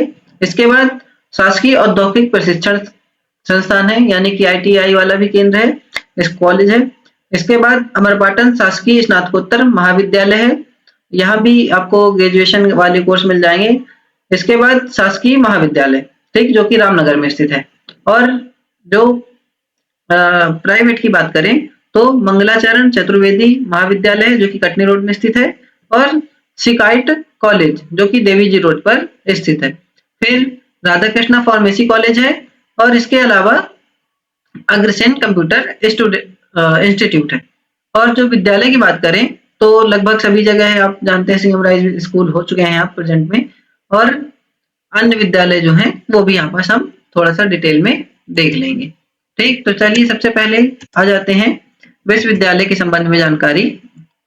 तो मैहर जिले में ये ध्यान रखिएगा सभी लोग, छोड़िएगा मत, क्योंकि एक एक पॉइंट में बहुत कुछ चीजें छिपी हुई हैं, अगर आप स्किप करते हैं तो कहीं ना कहीं छोड़ जाएंगे। तो मैहर जिले के शासकीय और निजी महाविद्यालय मुख्य रूप से अवधेश प्रताप सिंह विश्वविद्यालय रीवा के अंतर्गत संचालित होते हैं तथा दूरस्थ शिक्षा के लिए मध्य प्रदेश भोज मुक्त विश्वविद्यालय के अध्ययन केंद्र भी यहाँ उपलब्ध है। यानी समझ पा रहे हैं आप, जो कि भोज वाले कॉलेज हैं, कोर्स होते हैं, वो मैहर जिले में हो जाते हैं। ठीक है दोस्तों, इसके बाद प्रमुख जो महाविद्यालय हैं वो शासकीय विवेकानंद स्नातकोत्तर महाविद्यालय जो कि पटेरा मैहर में है।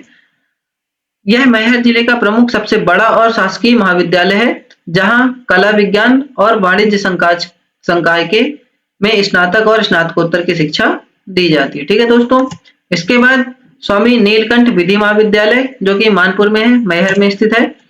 यह मध्य प्रदेश का प्रमुख कानून की पढ़ाई कराने वाला संस्थान है। ठीक है, इसके बाद शासकीय औद्योगिक प्रशिक्षण संस्थान मैहर में, यह युवाओं की तकनीकों और व्यावसायिक कौशल प्रदान करने वाला प्रमुख शैक्षणिक संस्थान है, और यह गवर्नमेंट है, यानी कि आपका ITI सेंटर। ठीक है, इसके बाद अमरपाटन शासकीय स्नातकोत्तर महाविद्यालय अमरपाटन है। यहाँ आपको अमरपाटन तहसील का मुख्य शासकीय विद्यालय है जो विद्यार्थियों को उच्च शिक्षा प्रदान करता है, यानी कि यहाँ आपको UG PG कोर्स मिल जाएंगे बहुत आसानी से। इसके बाद शासकीय महाविद्यालय रामनगर में है जो कि मैहर जिला में आता है। यह रामनगर तहसील के विद्यार्थियों के लिए उच्च शिक्षा का मुख्य केंद्र है। ठीक, इसके बाद दोस्तों जो अन्य प्रमुख संस्थान है, मंगलाचरण चतुर्वेदी महाविद्यालय कटनी रोड में स्थित है। सिकाइट कॉलेज देवीजी रोड पर स्थित है। राधा कृष्णा फार्मेसी कॉलेज रिठी कोठी रोड में स्थित है। अग्रसेन कंप्यूटर इंस्टीट्यूट तथा अन्य तकनीकी संस्थान भी हैं। ठीक है, इसके बाद जो विद्यालय की बात कर लेते हैं, तो शासकीय उत्कृष्ट उच्चतर माध्यमिक विद्यालय मैहर में है। यह मैहर का मुख्य मॉडल विद्यालय है जो आधुनिक सुविधाओं और गुणवत्तापूर्ण शिक्षा के लिए जाना जाता है। ठीक है दोस्तों, इसके बाद यहाँ शासकीय कन्या उच्चतर माध्यमिक विद्यालय भी है, बालिकाओं की शिक्षा के लिए समर्पित प्रमुख शासकीय विद्यालय।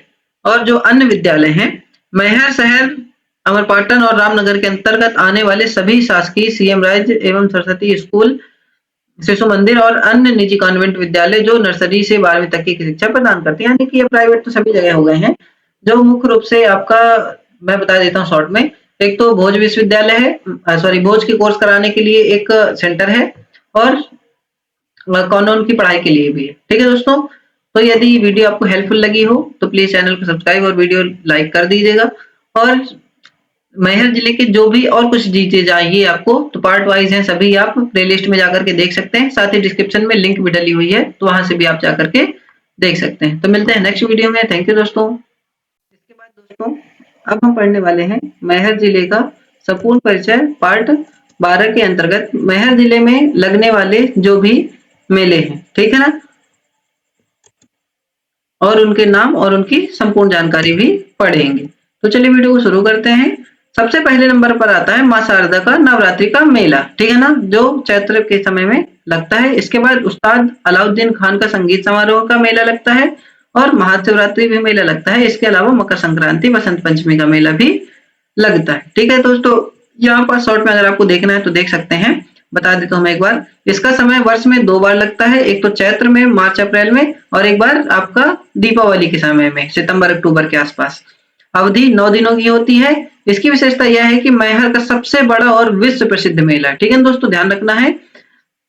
इसका मुख्य आकर्षण जो है, यहाँ भव्य सजावट होती है मेले में, आप समझ सकते हैं जो जो भी होता है। ठीक है, इसके बाद अलाउद्दीन खान का जो है वो दिसंबर जनवरी के आसपास मेला लगता है शीतकालीन सत्र में।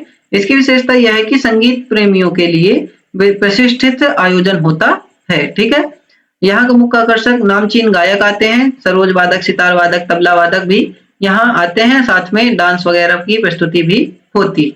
फिर महाशिवरात्रि का मेला लगता है फागुन मास में, और यह गोला मठ मंदिर और नीलकंठ मंदिर में लगता है। भगवान शिव के पूजन के लिए भारी भीड़ होती है, और इसका मुख्य आकर्षण जो है पारंपरिक एक दिवसीय मेला है यह। पूजन सामग्री, मिठाइयाँ, घरेलू वस्तुएं और हर हर महादेव के जयकारा लिखते हैं। ठीक है, ये तो नॉर्मल सी बात है, आप समझ सकते हैं। आपको मेन क्या है, नाम रखना है याद और समय याद रखना है।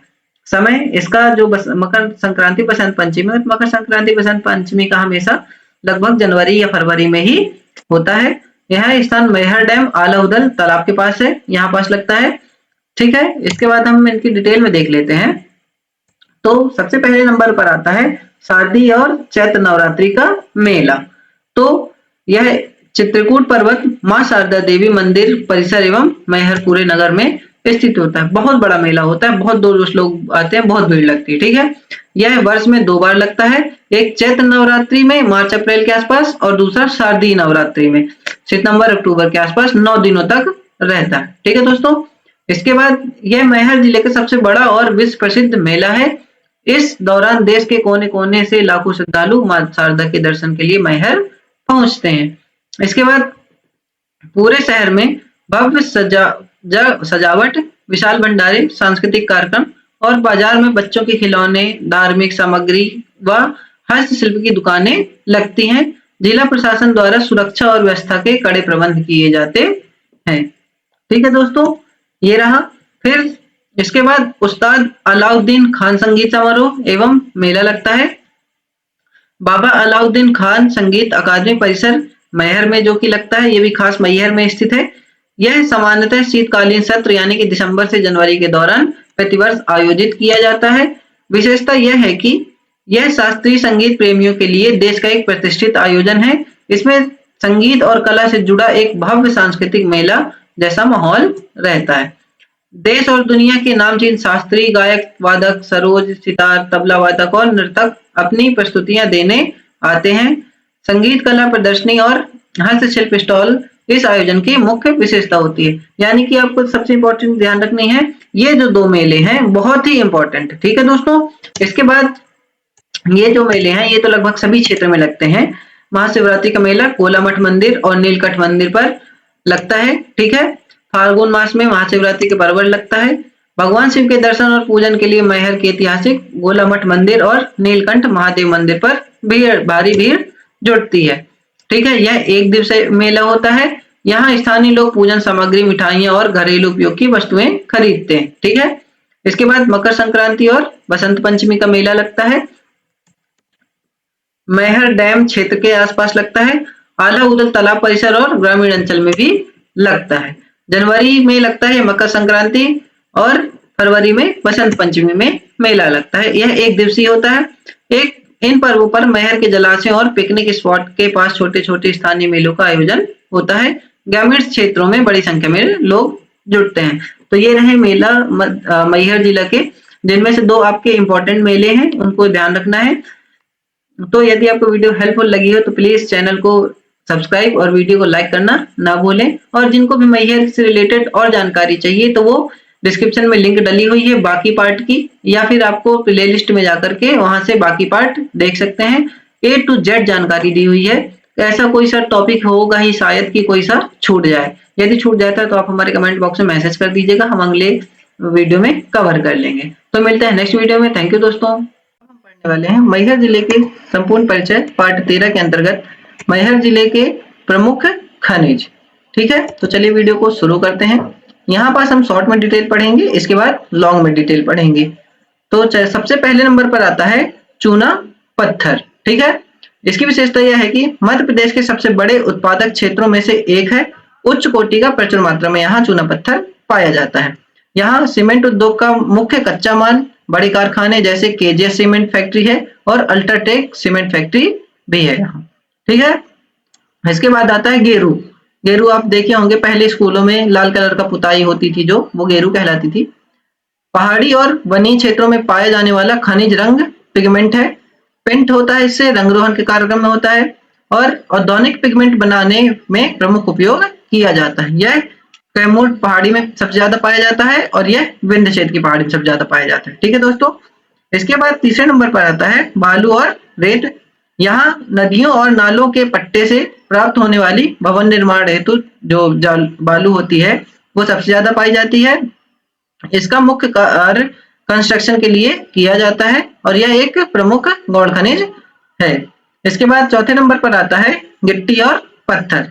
विशेषता इसकी यह है कि पहाड़ी भूसंरचना के क्रेशर उद्योगों के द्वारा गिट्टी और पत्थर निकाले जाते हैं। आप सबसे ज्यादा जो गिट्टी बनती है वो मैहर क्षेत्र में पाई जाएगी। ठीक है, यदि किसी को भी आपको वहां 50-100 किलोमीटर के एरिया में गिट्टी लेना होता है तो यहीं सबसे ज्यादा आते हैं लोग।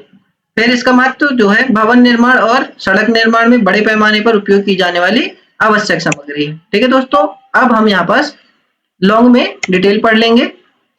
तो मध्य प्रदेश का मैहर जिला जो है कृषि की दृष्टि से उपजाऊ और समृद्ध है। यहाँ की जलवायु भौगोलिक स्थिति विभिन्न प्रकार की फसलों के उत्पादन के लिए बेहद अनुकूल है। हम पढ़ने वाले हैं मैहर जिले के संपूर्ण परिचय के अंतर्गत। मैहर जिले का संपूर्ण परिचय। तो दोस्तों अब हम पढ़ने वाले हैं मैहर जिले के संपूर्ण परिचय के अंतर्गत मैहर जिले से संबंधित प्रमुख व्यक्ति। ठीक है, जो भी यहाँ के प्रमुख व्यक्तित्व वाले व्यक्ति थे उनकी सारी डिटेल पढ़ेंगे। पहले यहाँ पास शॉर्ट में पढ़ लेते हैं, उसके बाद हम लॉन्ग में पढ़ेंगे। तो सबसे पहले नंबर पर आते हैं बाबा अलाउद्दीन खां, जो कि महान संगीतज्ञ थे, मैहर घराने की संस्थापक माने जाते हैं और साथ में पद्म विभूषण से भी सम्मानित है। ठीक है ना। इसके बाद आला उदल की आपने महागाथा सुनी होगी। इसके बाद मैहर का जो राज परिवार है। ठीक है दोस्तों, तो चलिए यहाँ पास हम लॉन्ग में देख लेते हैं।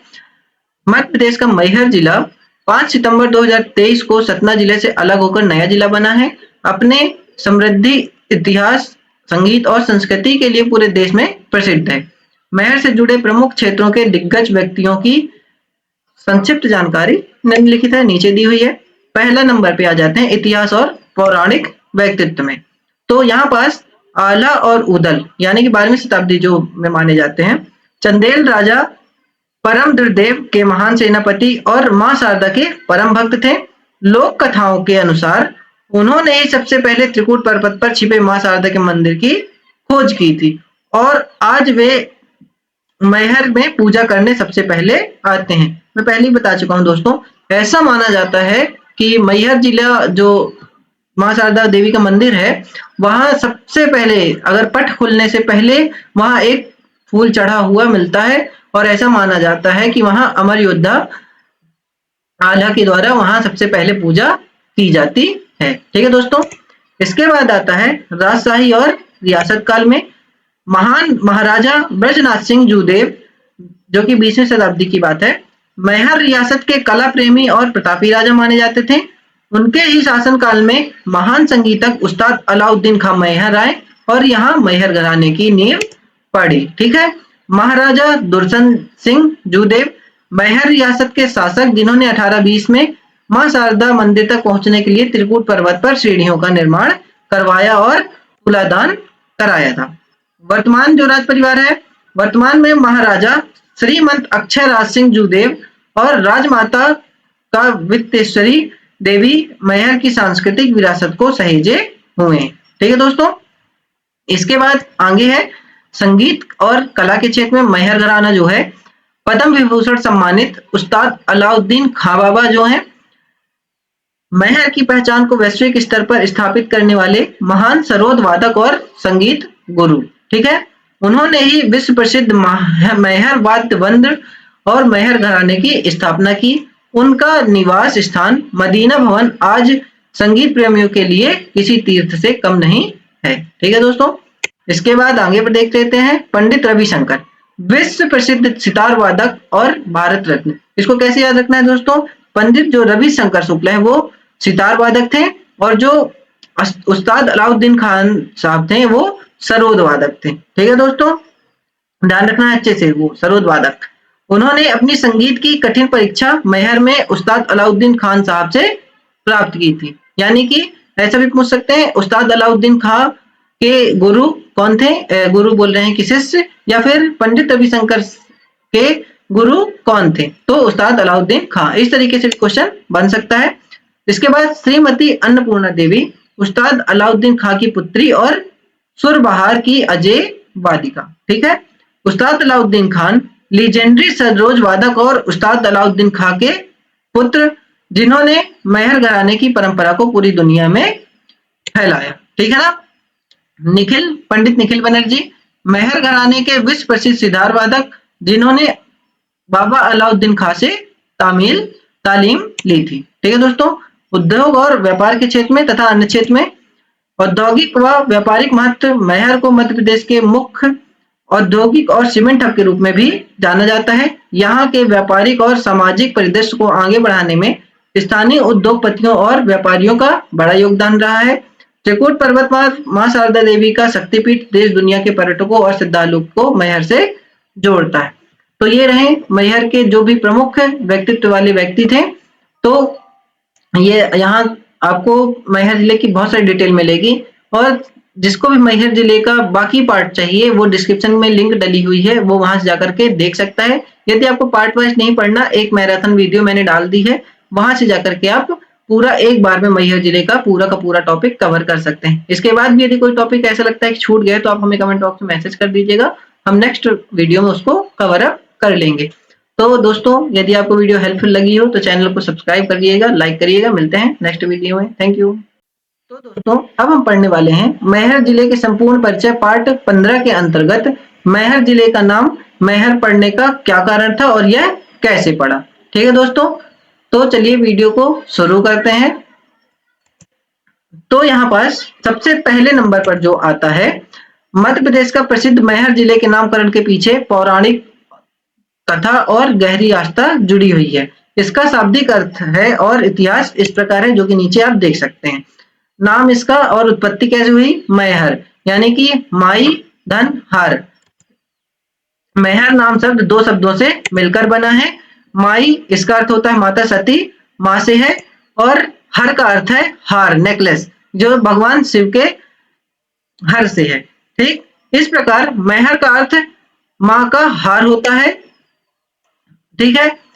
इसके बाद पौराणिक कथा जो रोचक तथ्य है, माता सती का हार गिरने की कथा सुनाई जाती है कि पौराणिक मान्यताओं के अनुसार यह माना जाता है कि भगवान शिव माता सती के शरीर को अपने कंधे पर लेकर विलाप करते हुए ब्रह्मांड में घूम रहे थे।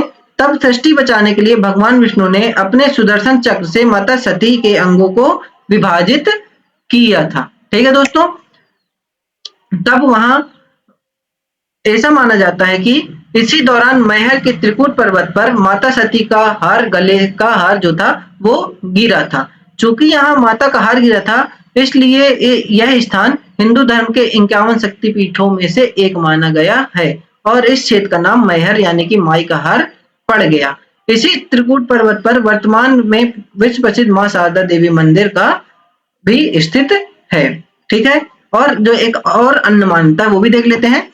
स्थानीय लोक कथाओं के अनुसार चंदेल काल के अमर योद्धा आला और उदल ने इस गुप्त स्थान का सबसे पहले मां शारदा की खोज की थी और वे मां शारदा माई कहकर पुकारते थे। उनके द्वारा मां की गई लंबी आराधना और इस स्थल के जुड़ाव से भी इस क्षेत्र का नाम धार्मिक महत्व को जन जन तक पहुंचाने में बड़ी महत्वपूर्ण भूमिका निभाई गई है। तो ये दो कारण है मैहर जिले का मैहर नाम पड़ने के पीछे। तो इसी प्रकार से और जिलों के आपको अगर नाम देखना है कि कैसे पढ़ें, तो धीरे धीरे मैं वो सारे जिलों के नाम डालने वाला हूँ। इसके अलावा सभी जिले का पार्ट वाइज पार्ट में डाल रहा हूँ और साथ में मैराथन वीडियो डाल रहा हूँ, जिसमें एक वीडियो में पूरा कवर कर सकते हैं। तो यदि आपको वीडियो हेल्पफुल लगी हो तो प्लीज चैनल को सब्सक्राइब, वीडियो को लाइक करना मत भूलिएगा। इसी प्रकार हम एमपीपीएससी से रिलेटेड बहुत सारी जानकारी आपको इस चैनल पे प्रोवाइड करने वाले हैं, वो भी फ्री में। तो दोस्तों मिलते हैं नेक्स्ट वीडियो में। Thank you. तो दोस्तों अब हम पढ़ने वाले हैं मैहर जिले के संपूर्ण परिचय पार्ट 16 में मैहर जिले के संपूर्ण रोचक तथ्य, जो कि एमपीपीएससी की दृष्टि से बहुत इंपॉर्टेंट है। आप यहाँ पास एक वीडियो में पूरा कवर कर सकते हैं। ठीक है दोस्तों। तो चलिए वीडियो को शुरू करते हैं। तो सबसे पहले नंबर पर आता है मैहर जिला। ठीक है। इसमें हम सब डिटेल वाइज पढ़ेंगे। तो मैहर जिला एक नजर में पूरा परिचय। तो इसका गठन मैहर को मध्य प्रदेश का 54वां जिला बनाया गया है। ठीक है। इसकी घोषणा तिथि, इस जिले के गठन की घोषणा 5 अक्टूबर 2023 को की गई थी। अधिसूचना लागू कब हुई? मैहर का आधिकारिक रूप से 29 सितंबर 2023 को अस्तित्व में आया गया था। ठीक है। इसके बाद मातृत्व जिला, मैहर जिले का निर्माण सतना जिले के विभाजन करके किया गया, यानी कि इसका सतना जिला में पहले आता था, सतना जिला से अलग होकर के मैहर जिला अलग हो गया। ठीक है, यह इसका संभाग जो है यह रीवा संभाग के अंतर्गत आता है। ठीक है दोस्तों, इसके बाद इसकी जो भौगोलिक स्थिति है, यह जिला मध्य प्रदेश के उत्तर पूर्वी हिस्से विंध्य क्षेत्र में स्थित है। ठीक है दोस्तों, इसकी सीमाएं जो हैं सतना, कटनी, उमरिया और पन्ना जिलों से लगती है। ठीक, इसका मुख्यालय जो है मैहर जिले का प्रशासनिक मुख्यालय मैहर शहर ही है। तहसील इसमें मुख्य रूप से मैहर के अंतर्गत 3 तहसीलें आती हैं, एक मैहर, अमरपाटन और तीसरा रामनगर। ठीक है दोस्तों, विधानसभा क्षेत्र जो है मैहर जिले के अंतर्गत मुख्य रूप से मैहर और अमरपाटन विधानसभा सीटें आती हैं। इसके बाद है दोस्तों नेक्स्ट में धार्मिक और सांस्कृतिक महत्व। मां शारदा देवी का मंदिर है, यह मैहर का सबसे प्रमुख आकर्षण त्रिकूट पर्वत पर स्थित मां शारदा देवी का मंदिर है। इसके बाद त्रिकूट पर्वत पर यह मां शारदा देवी का मंदिर लगभग 600 फीट की ऊंचाई पर स्थित है। 51 शक्तिपीठों में से यह शामिल है, गिना जाता है। ठीक है, ये देख सकते हैं।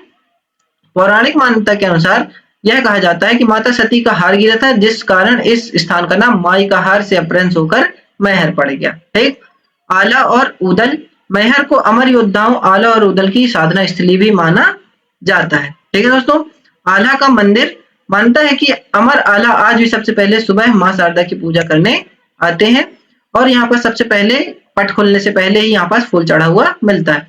रोपवे सुविधा भी उपलब्ध करा दी गई है यहाँ पास मां शारदा देवी में मंदिर चढ़ने के लिए, और सीढ़ियां यहाँ 1063 सीढ़ी बनी हुई।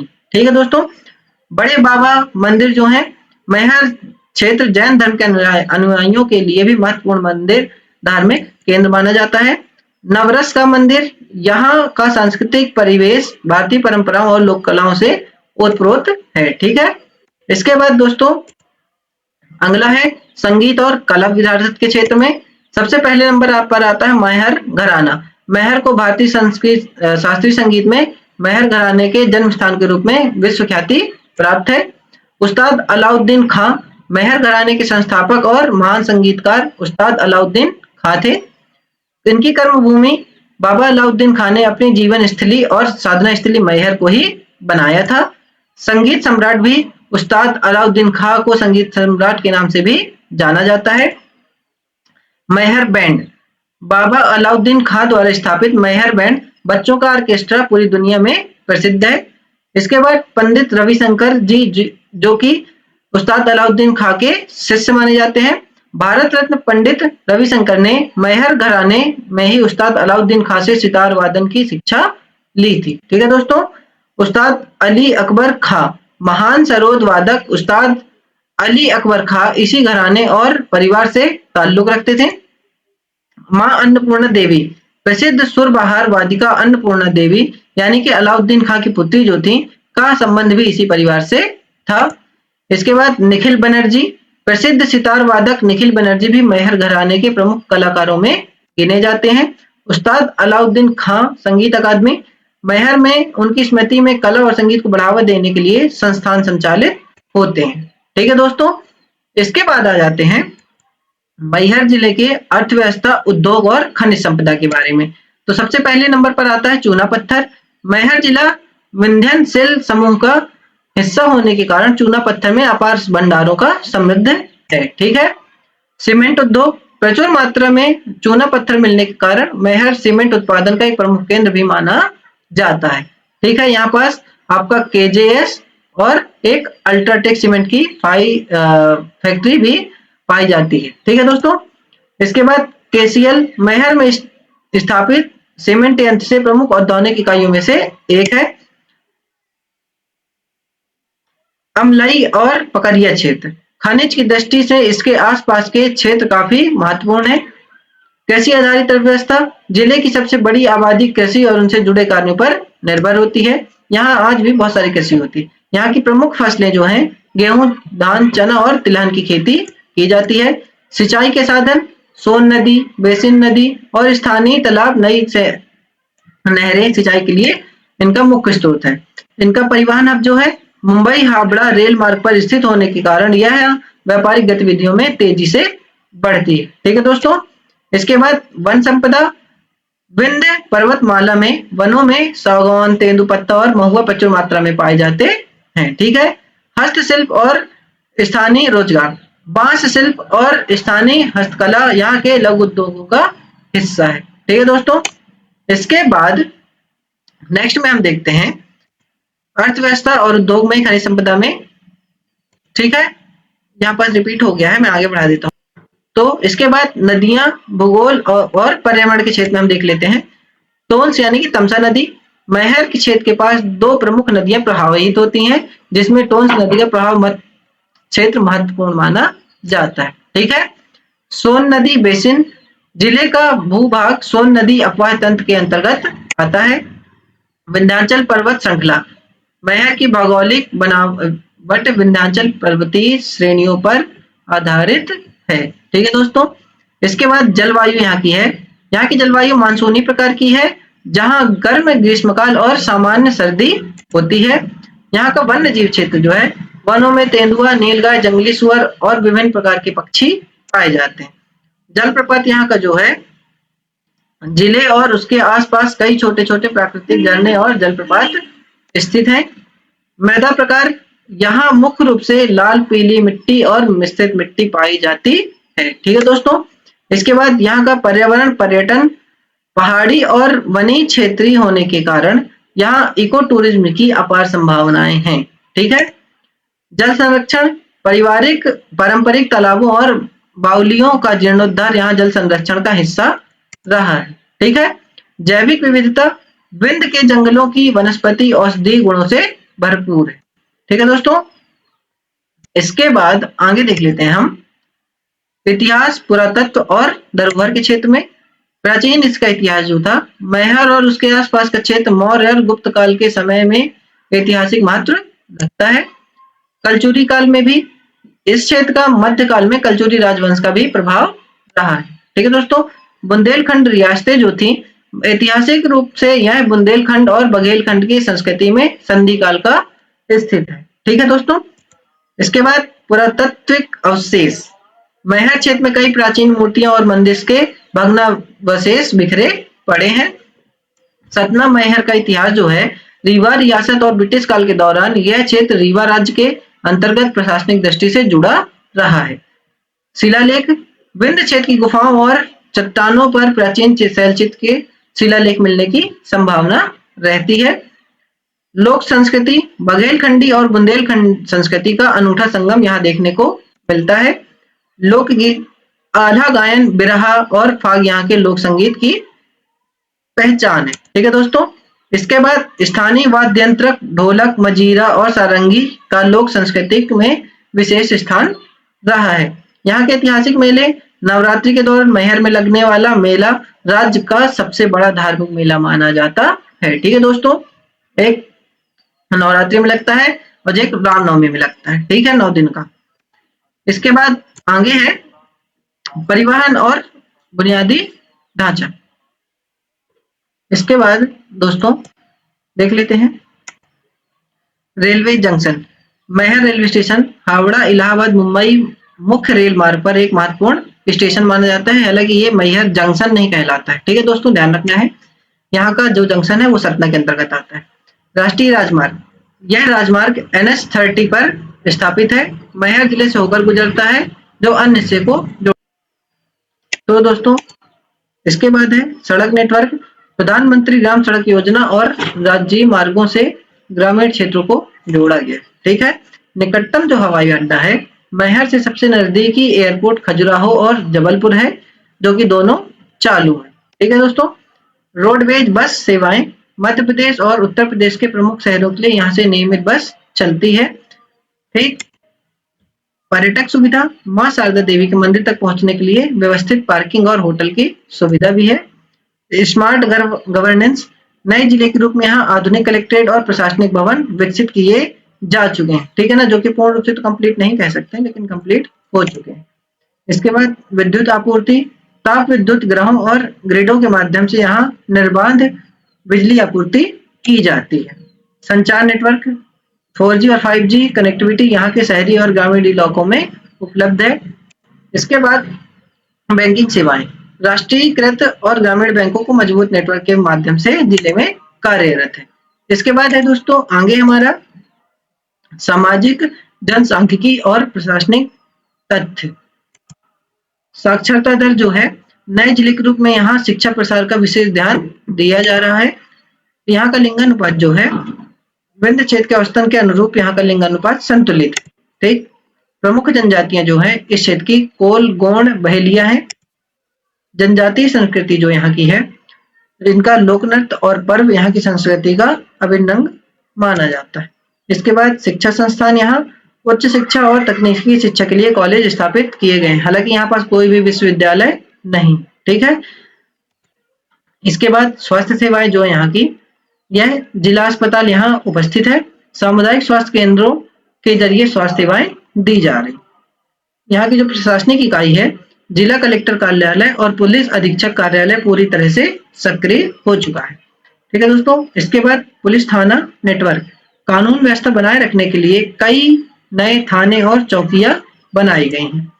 न्यायिक सेवाएं, मैहर में जिला एवं सत्र न्यायालय की गतिविधियां संचालित होती हैं। स्थानीय निकायों, मैहर नगर पालिका परिषद शहरी प्रशासन का संचालन करती है। ठीक है दोस्तों। इसके बाद मैहर जिले के जो भी रोचक तथ्य वो भी देख लेते हैं।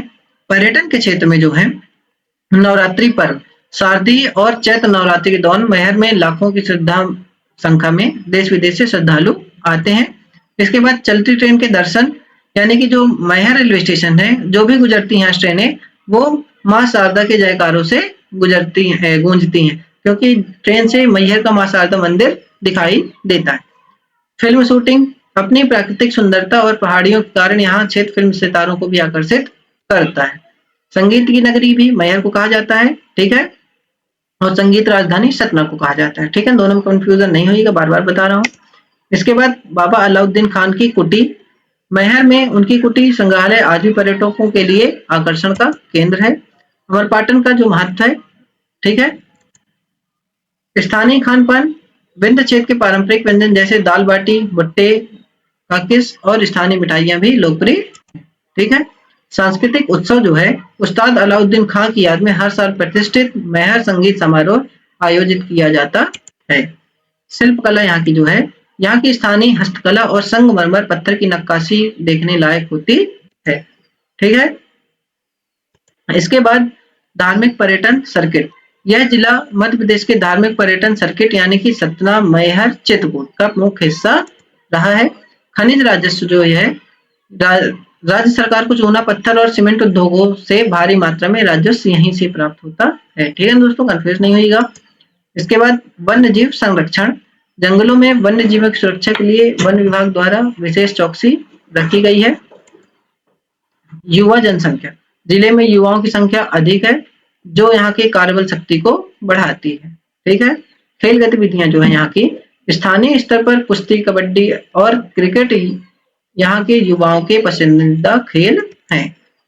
स्वच्छता अभियान, मैहर शहर में स्वच्छता और सौंदर्यीकरण के लिए लगातार प्रयास किए जा रहे हैं। विंध्य का प्रवेश द्वार, भौगोलिक दृष्टि से इसमें रीवा सतना क्षेत्र का एक अहम द्वार माना जाता है। हस्तकरघा उद्योग, हथकरघा और पारंपरिक बुनाई के काम को भी यहाँ बढ़ावा दिया जा रहा है।